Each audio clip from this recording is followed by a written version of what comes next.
Hi there. A question that I see and hear often is something along the lines of, how do I get motivated to do something? It could be working out, eating healthy, going the extra mile to get ahead at work, or anything else people aspire to do but often struggle with. Have you ever asked this kind of question? Even if it was just to yourself? I have.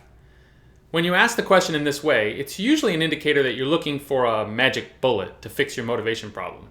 Unfortunately, there's really no one-size-fits-all answer when it comes to figuring out how to get motivated.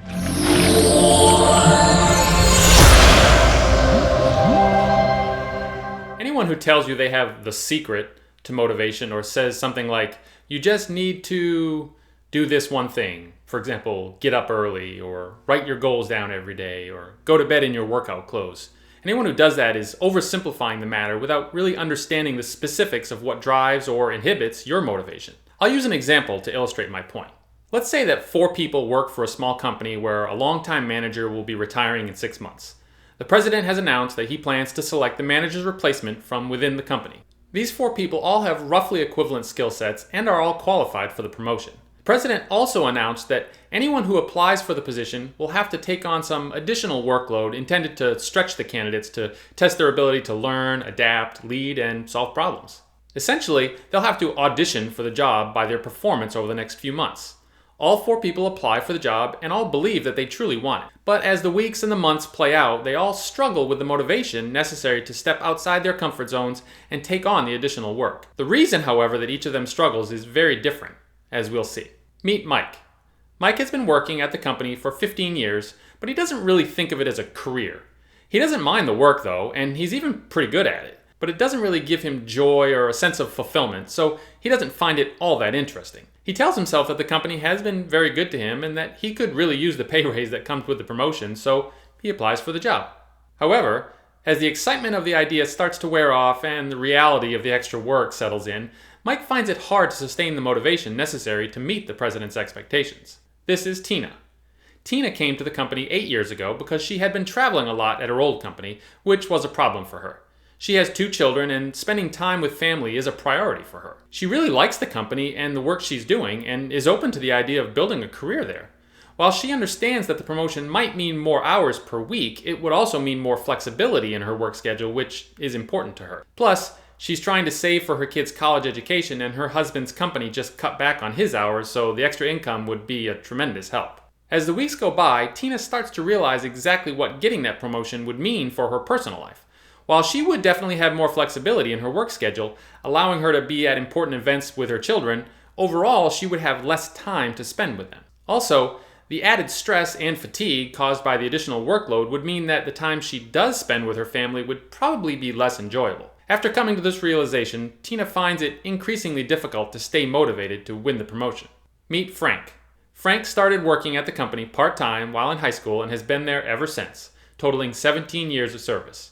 He tremendously enjoys both the family atmosphere of the company and the work itself and has no intention of leaving. Frank is well liked by everybody at the company and he does a good job. He would love the opportunity to have a bigger impact on the future of the company, so he decides to apply for the job. He's confident that he can handle the additional workload. However, Frank lives a sedentary lifestyle and doesn't have very healthy eating habits.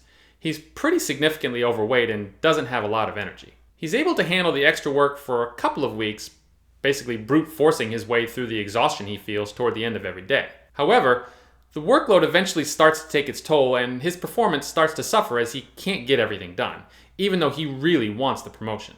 This is Becky. Becky is a very bright woman who's been with the company for 12 years.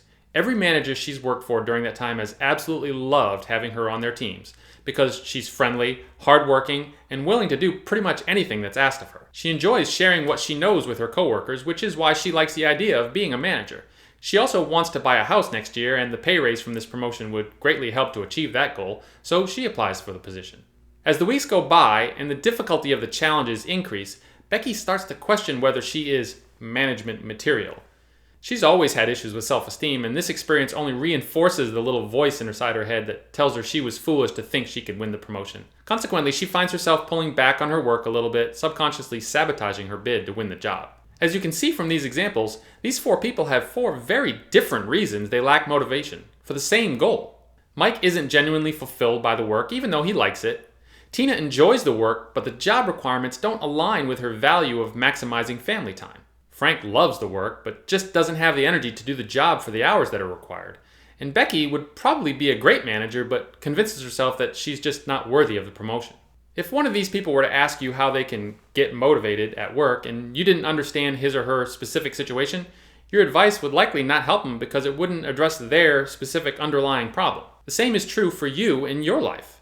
The first step when trying to overcome any motivation challenge is to understand the underlying cause that prevents you from getting or staying motivated, and then figure out how to deal with that issue. Obviously, this is a simplification, but there are hundreds of different psychological and physiological factors that affect motivation, and they interact with each other in different ways for different people, but the basic idea still holds true. There is no magic bullet when it comes to finding your motivation. If you truly want to make a change in your life, you need to figure out the reason, or reasons, you've failed in the past and go after that problem, rather than just trying another new and shiny motivation trick. That's my goal here at The Motivation Mindset.